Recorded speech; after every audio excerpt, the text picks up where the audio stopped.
আসসালামু আলাইকুম সুপ্রিয় দর্শক মণ্ডলী, আপনারা নিশ্চয়ই অনেকে লেখক সাংবাদিক আবুল আসাদের নাম জানেন। তিনি দৈনিক সংগ্রাম পত্রিকার সম্পাদক ছিলেন। একজন বয়স্ক প্রবীণ ব্যক্তি, একজন নামকরা লেখক। অনেক বই লিখেছেন, এখনো লিখে যাচ্ছেন, এখনো তিনি জীবিত আছেন। তো আওয়ামী লীগ যখন অবৈধভাবে রাষ্ট্র ক্ষমতা দখল করেছিল, সেই সময়ে তাকে ঢাকার মগবাজারের দৈনিক সংগ্রাম কার্যালয় থেকে আলফালা প্রেস এবং সংগ্রাম পত্রিকা, এই পত্রিকা অফিস থেকে তাকে কিভাবে টেনে হিস্ট্রে অপমান অপদস্থ করে নামিয়েছিল আওয়ামী লীগের তৎকালীন সন্ত্রাসী আওয়ামী লীগ সরকারের নির্দেশে তাদের সন্ত্রাসী বাহিনীর সদস্যরা, তরুণ বয়সের সন্ত্রাসীরা এই বয়োবৃদ্ধ প্রবীণ ব্যক্তিকে তার কার্যালয় থেকে, তার অফিস থেকে টেনে হিস্ট্রে তাকে মারধর করে অপমান অপদস্থ করে নামিয়েছিল। সারা বিশ্ববাসী মিডিয়ার কল্যাণে সেটা দেখতে পেয়েছে কিভাবে একজন প্রবীণ লেখক বয়োজ্যেষ্ঠ ব্যক্তিকে অপমান অপদস্থ করে টেনে হিস্ট্রে নামিয়েছিল সেদিন। কোথায় ছিল সেদিন বিবেক? এখন আজকে যারা কথা বলছে 5 আগস্টের পরে, তারা বলছে বাংলাদেশে মানবাধিকার নাকি লঙ্ঘন হচ্ছে, মব চলছে বিভিন্নভাবে, মানুষের উপর নাকি হামলা টামলা চালানো হচ্ছে। একজন মহিলা তিনি স্ট্যাটাস দিয়েছেন, যেটা পত্রিকায় আসছে, থাকে না বিভিন্ন নামকরা সেলিব্রিটি বা বাম রাম যারা বাংলাদেশে আছে, ইন্ডিয়ান স্পাই এজেন্ট, এদের মধ্যে অনেকে নাম করা আছে, তাদের মধ্যে একজন। তো তিনি বিস্ময় প্রকাশ করে অত্যন্ত আশ্চর্য হয়েছেন যে আওয়ামী লীগের একজন সন্ত্রাসকে লোকজন ধরে পুলিশের কাছে দিয়েছে। এ ব্যাপারে আমি পত্রিকায় নিউজগুলো দেখিনি, বিভিন্নভাবে শুনতে পেয়েছি। তার নাম সিদ্দিক, টাঙ্গাইলে বাড়ি। তিনি একজন আওয়ামী লীগ সন্ত্রাস, স্বঘোষিত কট্টর আওয়ামী লীগ। আপনি জানেন আওয়ামী লীগ কিভাবে জুলাই মাসে 24 জুলাই মানুষকে মেরে ফেলেছিল, হাজার হাজার মানুষকে মেরে ফেলেছে। সেই দলের স্বঘোষিত ক্যাডার সন্ত্রাস। তিনি সেখান থেকে এমপি নির্বাচনও জন্য প্রার্থী ছিলেন আওয়ামী লীগ থেকে।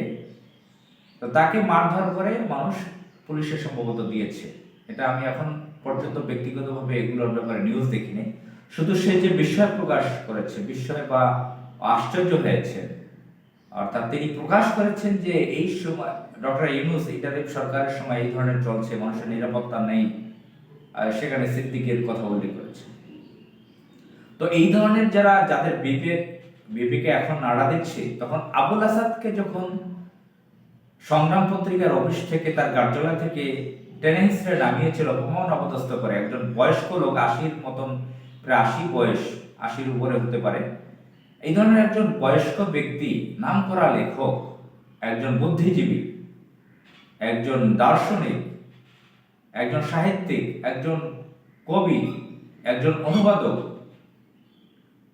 তার বহু গুণের অধিকারী তিনি, বহু প্রতিভা তার রয়েছে।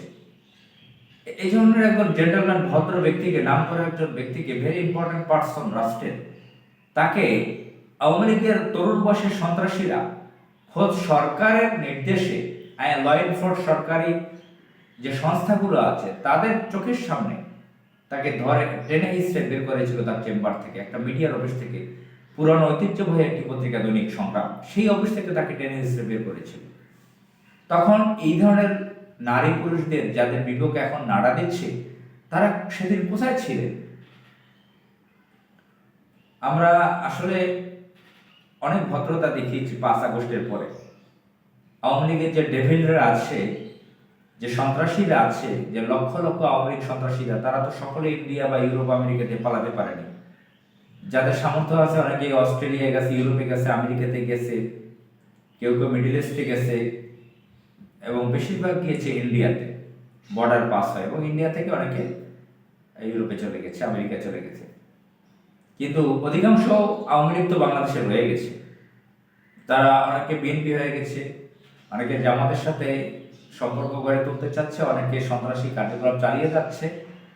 আওয়ামী লীগ বিএনপির সাথে মিলে বা ভিন্নভাবে বা প্রশাসনের সাথে বিভিন্ন ষড়যন্ত্রে লিপ্ত, ভারতের সাথে লিয়াজও রাখতেছে। বাংলাদেশে বিভিন্ন ধরনের অস্থিরতা তারা তৈরি করতে চায় এবং তারা ইন্ডিয়ার পক্ষের যে মিডিয়াগুলো আছে, যারা ইন্ডিয়ার এজেন্ট হিসেবে কাজ করে, সেই মিডিয়াগুলোকে কাজে লাগিয়ে তারা ইউনূস সরকারের বিরুদ্ধে প্রচারণায় ব্যস্ত। যদিও ইউনূস সরকারের উপদেষ্টাদের নিয়ে নানান বিতর্ক রয়েছে, সেটা ভিন্ন কথা। তারা কিন্তু শেখ হাসিনার সরকারকে বৈধ মনে করে, যে তাকে তার বিরুদ্ধে সন্ত্রাসী চালানো হয়েছিল, সেটাই ছিল লিগ্যাল সরকার। তারা কোটানকোট এভাবে বোঝাতে চায়।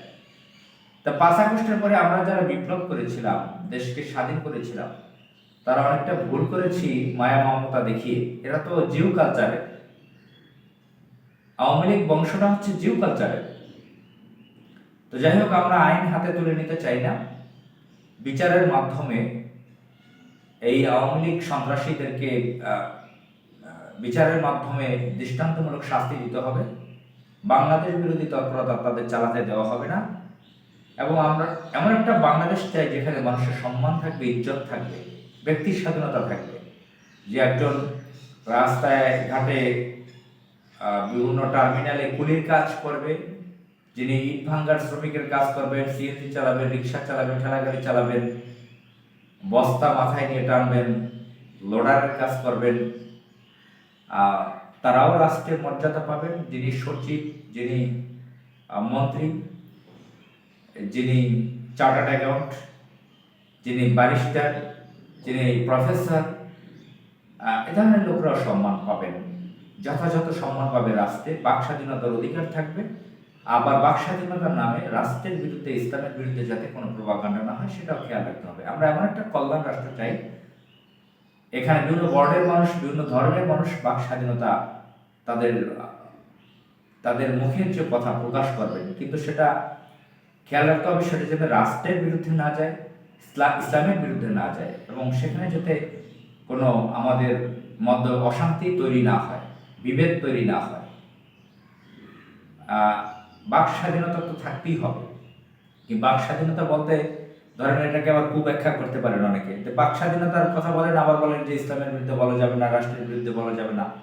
হ্যাঁ, বাক স্বাধীনতা এটা সব রাষ্ট্রে, যে প্রথম শ্রেণীর দেশের কথা যারা বলে থাকে, যে ফার্স্ট ওয়ার্ল্ডের দেশ, ইউরোপ, আমেরিকা, পাশ্চাত্য ওয়েস্টার্ন কান্ট্রি, সেখানে বাক স্বাধীনতা আছে। তবে বাক স্বাধীনতা সেখানেও কিন্তু কিছু বাধ্যবাধকতা রয়েছে। আপনি ধরেন ইসলামের, কোরআনের বিরুদ্ধে কথা বলবেন, ইসলামের নবীর বিরুদ্ধে কথা বলবেন, বিভিন্ন পয়গম্বর নবীগণ পৃথিবীতে যারা আসছিলেন তাদের বিরুদ্ধে কথা বলবেন, সেটা তো হতে পারবে না। অশ্লীল কথা বলা যাবে না, সেগুলো তো রেস্ট্রিক্টেড কিছু ব্যাপার থাকবেই। কিন্তু সরকারের সমালোচনা করা যাবে, অন্যায় করলে সেটা সমালোচনা করা যাবে, প্রতিবাদ করা যাবে, এবং এমন বাক স্বাধীনতা আমাদের থাকা চাই। সেই ধরনের কল্যাণ রাষ্ট্র, সেই ধরনের গুড গভর্নেন্সের রাষ্ট্রের প্রতীক্ষায় রয়েছি আমরা। আসসালামু আলাইকুম।